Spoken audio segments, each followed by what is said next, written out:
काला पानी न्यूज 24 खबरें सबसे तेज सबसे पहले अभी सब्सक्राइब करें। 60 साल से वादा खिलाफी। साउथ अंडमान के होप टाउन में केरल से आए बाशिंदे अब भी जमीन के इंतजार में। साउथ अंडमान के होप टाउन पंचायत क्षेत्र में केरल से आए बाशिंदों को 60 साल बाद भी अपनी जमीन का इंतजार है। साल 1963 में भारत सरकार ने केरल सरकार और अंडमान व निकोबार प्रशासन के सहयोग से इन मछुआरों को इस क्षेत्र में बसाया था। तब उन्हें 3 एकड़ जमीन, एक मकान और जीविकोपार्जन के साधन उपलब्ध कराने का वादा किया गया था ताकि मछली पालन क्षेत्र को मजबूती मिल सके। आज 60 साल बीत जाने के बाद भी ये वादे अधूरे हैं। ये परिवार अभी भी नॉर्थ बे में मछली पकड़कर और पर्यटकों को बेचकर किसी तरह अपना गुजारा कर रहे हैं।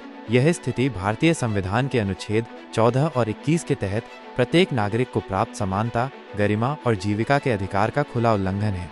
100 साल के बुजुर्गों को भी नहीं मिल रहे बुनियादी अधिकार।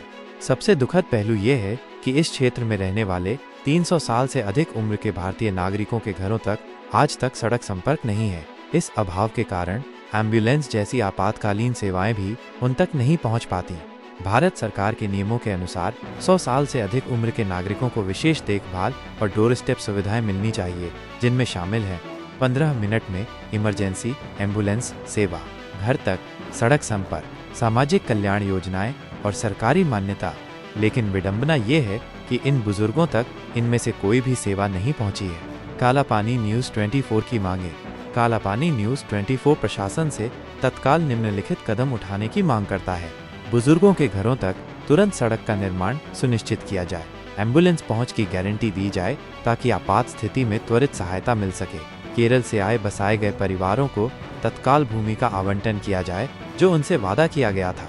यह स्थिति केवल प्रशासनिक विफलता नहीं बल्कि कानूनी अधिकारों, मानव गरिमा और संवैधानिक न्याय का खुला उल्लंघन है।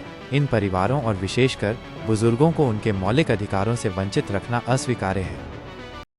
तो हम आज जो है यहाँ के ऑपडाउन के जो निवासी है 1963 से सेटलमेंट जो किया गया उनसे मिलेंगे। उन लोग का क्या समस्या है, सड़क, नाली, ड्रेन, फुटपाथ, इलेक्ट्रिसिटी और यहाँ के स्टूडेंट्स, बहुत सारे समस्या है सीनियर सिटीजनों का। तो हम इनसे मिलते हैं और साथ में हमारे पापन चंद जी भी है, बहुत माने नामी एक सदस्य है, वो भी यहाँ पर है, उनसे भी मिलते हैं और उनके गाँव के निवासियों के बारे में उनसे हम पूछताछ करते हैं। चलिए पापा चंद जी, नमस्कार। नमस्कार। ये आप बताइए कि आपकी गांव और आपके गांव के निवासी के स्तर में क्या समस्या है, बताइए। सबसे पहले न्यूज़ काला पानी 24 को धन्यवाद। Thank you. आप लोग जब भी कहीं भी कोई गांव में कहीं भी आपको फ़ोन आने से आप जाके उनका रिपोर्टिंग देता है जी, और एडमिनिस्ट्रेशन तक इसको पहुंचाता है। थैंक इसके यू। लिए आपको और आपके टीम को बहुत-बहुत धन्यवाद। Thank you. और यहाँ मुख्य कारण है कि यहाँ एक सड़क का कम से कम सड़क बनकर 40-50 साल हो गया। हाँ, उसमें उसके बाद में इसमें कोई मेंटेनेंस नहीं किया और इस रोड को बढ़ाया नहीं है और यहाँ भी कोई भी स्ट्रेचर पेशेंट को लेके जाना बहुत मुश्किल है। बहुत ऊपर तक घर है, वहाँ से उसको गोदी में उठा के लेके जाना पड़ेगा। गाड़ी जाने का कोई सुविधा नहीं है, कोई ऑटो रिक्शा जाने का सुविधा नहीं है। ये चीज़ को कई बार मुद्दे बनाकर उठाया है। यहाँ स्थानीय निवासियों ने कई बार आवाज़ उठाया है, लेकिन इसका अभी तक कार्रवाई नहीं हुआ। और एक मुख्य कारण है, ये एक ओपन चर्च है, आरसी चर्च है और हम भी क्रिश्चियन हैं, हम भी इसी चर्च का है। चर्च वाला भी इस सड़क को लेके विरोध करता है। ठीक है, चर्च वाला का जो बात है वो सही है, लेकिन यहाँ से देखिए ये गवर्नमेंट लैंड है। यहाँ से अगर 2 मीटर ले लिया, वहाँ से भी 1 मीटर ले लिया तो यहाँ 6 मीटर का सड़क बन जाएगा। इसमें सबका जो समस्या है सुलझा सकता है, लेकिन इसका स्टेप लेने के लिए हमारा यहाँ में इससे पहले बीजेपी का प्रधान था, उन्होंने कभी ओपन क्षेत्र को ध्यान ही नहीं दिया और जो चुन्ना बटा एक जगह है वो वहाँ का बंदा था, वहाँ डेवलप किया। और अब है कांग्रेस का रशीदा मैडम, वो भी कई बार इन लोग अपना जो समस्या बताया, कभी उसका ऊपर ध्यान नहीं दिया। और यहाँ स्थानीय निवासी का शिकायत ये है कि जो पहले चुन्ना बट्टा का जो था वो तेलुगु कैंडिडेट था, वो अपना बस्ती को सेव कर दिया, इस बस्ती को देखा नहीं है। और अब आया जो कांग्रेस का प्रधान है वो रशीदा मैडम है, वो खाली अपना मुस्लिम इसको देखता है, उसको रोड बना के देता है। इसमें देखिए मुस्लिम, हिंदू, क्रिश्चियन कोई बात नहीं है। सब लोग का इंसान है और सबका सबका अभी आप पापाचंद जी, अभी आप चाहते क्या है एडमिनिस्ट्रेशन और जनता को, आप क्या कहना चाहते हैं? एडमिनिस्ट्रेशन आपको किस चीज की कमी है? आपकी जो निवासी है यहाँ पे इतने लोग रहते हैं, इनको क्या चीज की कमी है, उस मुद्दे पे आप बोलिएगा। इन आपको अभी चाहते क्या है, आप एडमिनिस्ट्रेशन को क्या जताना चाहते हैं? आपके द्वारा, हमारे चैनल के द्वारा, आपका जो निवासी है, इनका जो परेशानियां है, ये जनता को आप क्या जताना चाहते हैं? ये आप क्या चाहते हैं? ये है कि यहाँ रोड बने, इस स्थानीय निवासी को हर तरह आने जाने का सुविधा हो, वो करने से बहुत अच्छा रहेगा। एडमिनिस्ट्रेशन और चीफ सेक्रेटरी साहब और माननीय लेफ्टिनेंट गवर्नर साहब को बोल रहा है कि इसको जल्दी से जल्दी इस समस्या को सुलझाइए। और हमारा जो लेफ्टिनेंट गवर्नर साहब है बहुत ज़्यादा ध्यान देता है हर चीज़ में, और वो उनसे निवेदन है कि प्लीज़ इसको संज्ञान में लीजिए और इनको जल्दी से जल्दी इनका समस्या को सुलझाइए। तो अभी जो पापाचंद जी, अभी आप भी यहाँ के रहने वाले निशा, आप ये बताइए, तो ये फुटपाथ जो आज बुजुर्ग लोग चल रहे हैं, बहुत उम्रदार जो लोग चल रहे हैं, इसलिए फुटपाथ बन के कितना साल हुआ है?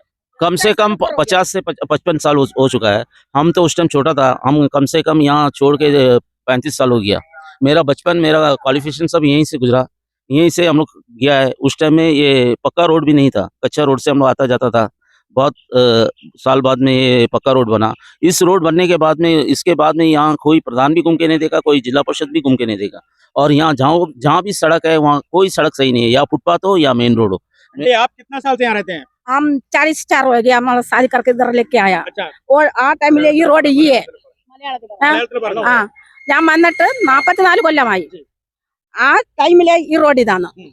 പക്ഷെ അതിനുശേഷം ഒരാൾക്കാർ വന്ന് നമ്മൾ ഫിഷറി സെറ്റിലറെ നമുക്ക് സാറാ എഗ്രിമെന്റ് കൂടും കേന്ദ്ര പിന്നെ എല്ലാ എഗ്രിമെന്റോട് जैसे जैसे ये आंटी बता रही है कि इनका आकर के 42 ईयर हो गया, उसको हिंदी में थोड़ा दिक्कत है, वो अपनी मलयालम भाषा में बोल रहे हैं कि इनको केरला से सेटल किया गया है, अभी लगभग 48 ईयर हो चुका है, उनका कहने का है।